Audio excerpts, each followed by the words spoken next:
Hello दोस्तों, welcome to electrical GS channel. आज का टॉपिक है डीआरडीओ क्वेश्चन और आंसर। पिछले साल जो पूछा गया है, मतलब 3-4 साल में जो पूछा गया है, वो मैं क्वेश्चन आंसर आपको बताऊंगा। पहला क्वेश्चन है 1 किलोवाट में कितना एचपी होता है। तो उसका उत्तर होगा 1.34 एचपी होता है। दूसरा क्वेश्चन 1 एचपी में कितना किलोवाट होगा। आंसर होगा 0.746 किलोवाट। तीसरा क्वेश्चन है फोर्स का यूनिट होता है, तो उत्तर होगा न्यूटन। 1 एलबी बराबर होता है 454 ग्राम। 1 अंश बराबर होता है 28.3 ग्राम। 1 माइल में कितना किलोमीटर होता है। उसका उत्तर होगा 1 माइल में 1.61 किलोमीटर होता है। 1 इंच में कितना एमएम होता है। तो 1 इंच में 25.4 एमएम होता है। 10 माइल में कितना किलोमीटर होता है। तो 10 माइल में 16 किलोमीटर होता है। 1 किलोमीटर में कितना माइल होता है, ये डीआरडीओ में पूछा गया है। 1 किलोमीटर में 0.621 माइल होता है। 0 डिग्री सेल्सियस बराबर कितना फ़ारेनहाइट होगा। उसका आंसर होगा 0 डिग्री सेल्सियस बराबर 32 डिग्री फ़ारेनहाइट होता है। सामान्य मनुष्य का तापमान कितना डिग्री सेल्सियस होता है। 37 डिग्री सेल्सियस और फ़ारेनहाइट में 98.6 और केल्विन में 310 के होता है मनुष्य का सामान्य तापमान। थायरिस्टर का उपयोग कहाँ होता है। तो उसका उत्तर होगा थायरिस्टर का उपयोग डीसी मोटर की स्पीड कंट्रोल में किया जाता है। इलेक्ट्रॉन पर कौन सा आवेश होता है। तो ऋण आवेश। प्रोटॉन पर कौन सा आवेश होता है। धन आवेश। सूखा सेल का धन ध्रुव बना होता है कार्बन का। सूखा सेल का ऋण ध्रुव बना होता है जस्ता का। मिक्सर ग्राइंडर में कौन सा मोटर का उपयोग करते हैं। Universal motor. सिलाई मशीन में कौन सा मोटर का उपयोग करते हैं। Universal motor. फिक्स लोड आटे की चक्की में कौन सा मोटर का उपयोग करते हैं। Square cage induction motor. Automobile engine को स्टार्ट करने में कौन सा मोटर का उपयोग करते हैं। DC series motor. Ceiling fan और टेबल फैन में कौन सा मोटर का उपयोग करते हैं। Permanent capacitor motor. पित्तल किसका मिश्रण होता है। तांबा प्लस जस्ता का। कांसा किसका मिश्रण होता है। तांबा प्लस टीन का। गन धातु किसका मिश्रण होता है। तांबा प्लस जस्ता प्लस टीन का। जर्मन सिल्वर किसका मिश्रण होता है। तांबा प्लस जस्ता प्लस निकेल का। आमीटर को वोल्टमीटर बनाने के लिए क्या करना होगा। हाई रेजिस्टेंस सीरीज में जोड़ना होगा आमीटर के साथ।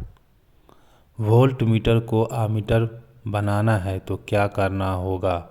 उसका उत्तर होगा वोल्टमीटर में पैरेलल में सबसे छोटा मान का रेजिस्टेंस लगाना होगा, तो ये आमीटर बन जाएगा। आईसी चिप किसका बना रहता है। सिलिकॉन का बना रहता है। आमीटर को सीरीज में क्यों लगाते हैं। उसका उत्तर होगा क्योंकि आमीटर का रेजिस्टेंस कम होता है, इसीलिए आमीटर को सीरीज में लगाते हैं। वोल्टमीटर को पैरेलल में क्यों लगाते हैं। वोल्टमीटर को पैरेलल में इसीलिए लगाते हैं क्योंकि उसका रेजिस्टेंस हाई होता है, इस कारण से वोल्टमीटर को पैरेलल में लगाते हैं। हीटिंग एलिमेंट किसका बना रहता है।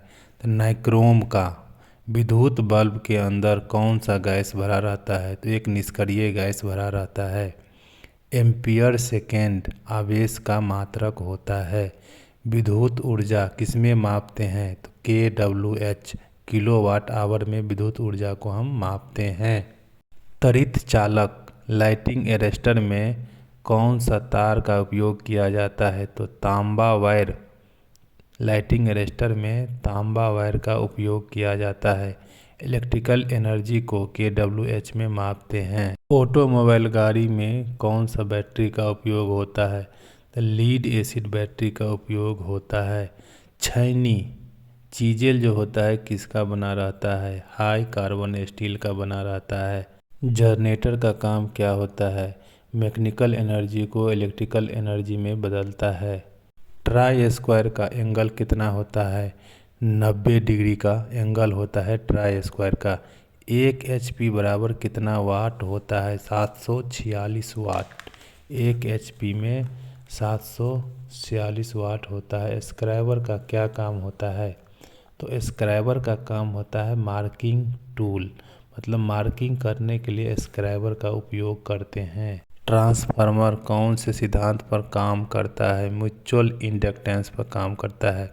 टेकोमीटर से क्या मापते हैं? तो टेकोमीटर से स्पीड मापते हैं। नरम लोहा को विद्युत चुंबक बनाया जाता है।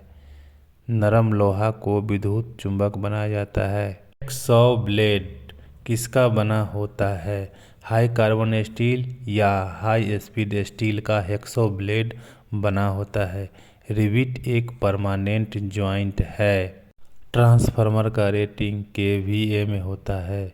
अल्टरनेटर का रेटिंग kVA में रहता है। LPG में मीथेन, प्रोपेन, ब्यूटेन का मिश्रण रहता है। जनरेटर कौन से सिद्धांत पर कार्य करता है? Faraday law of electromagnetic induction पर कार्य करता है। अर्थिंग पाइप जो होता है किसका बना रहता है? गैल्वेनाइज आयरन GI का बना रहता है। अर्थिंग रेजिस्टेंस कितना होना चाहिए? जितना कम हो सके अर्थिंग का रेजिस्टेंस कम होना चाहिए। बैटरी का कैपेसिटी किस में रहता है? Ampere hour. AH में बैटरी का एफिशिएंसी रहता है। लीड एसिड बैटरी का चार्जिंग वोल्टेज रहता है 2.2 वोल्ट। लीड एसिड बैटरी का डिस्चार्ज कंडीशन में जो उसका वोल्टेज रहेगा 1.8 वोल्ट। बैटरी को चार्जिंग करने के लिए कौन सा जनरेटर का उपयोग करते हैं? DC शंट जनरेटर का उपयोग बैटरी चार्जिंग के लिए करते हैं। इंटरपोल नॉर्मली किसके साथ कनेक्ट रहता है? तो आर्मेचर के साथ इंटरपोल कनेक्ट रहता है। Motor work on the Fleming left hand rule. Motor जो होता है फ्लेमिंग के लेफ्ट हैंड के रूल पर काम करता है। और जनरेटर जो होता है फ्लेमिंग के राइट हैंड के रूल पे काम करता है।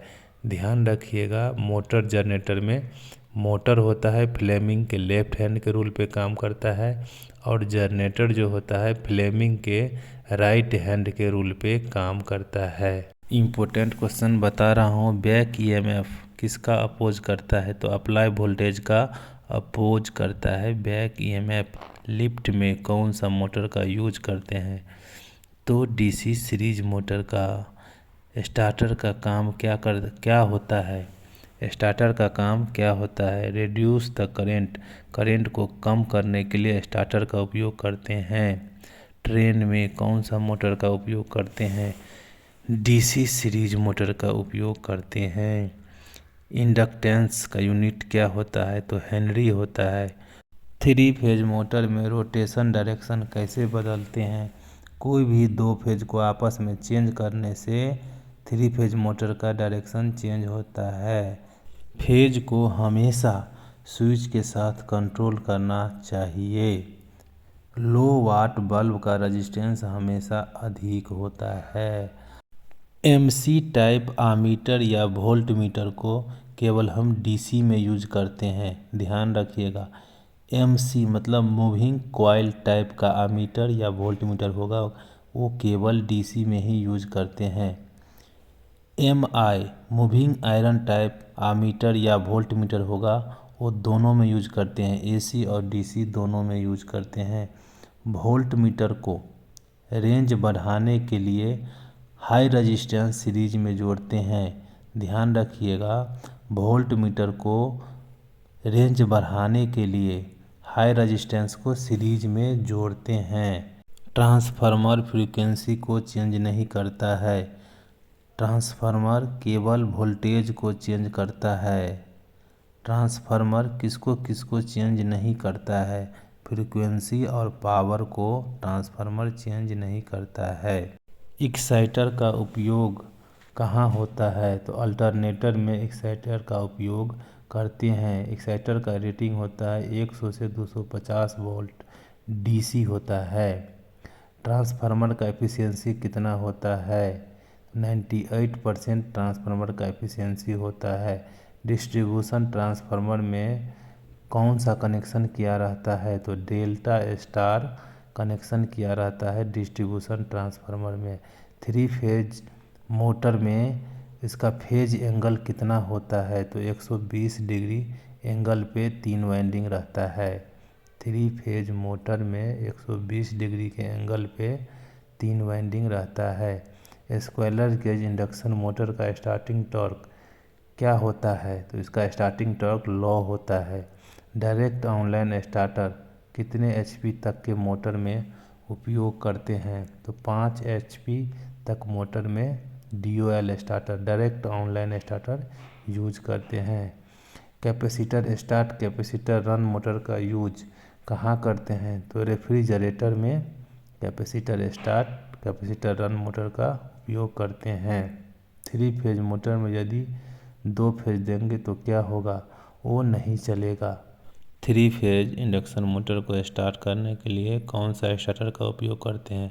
डायरेक्ट ऑनलाइन स्टार्टर और स्टार डेल्टा स्टार्टर।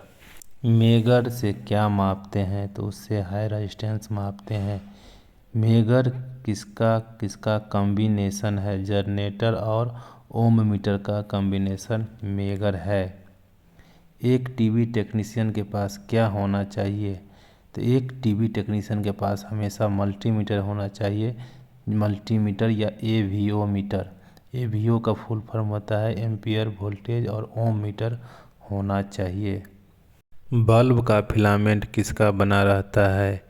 तो टंगस्टन का बना रहता है। फिलामेंट का टेम्परेचर कितना होता है? 3500 डिग्री सेल्सियस। धातु का टेम्परेचर बढ़ने से उसका रेजिस्टेंस पे क्या प्रभाव पड़ेगा?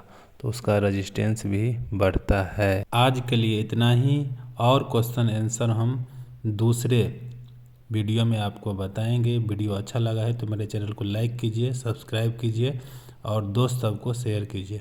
Thank you very much.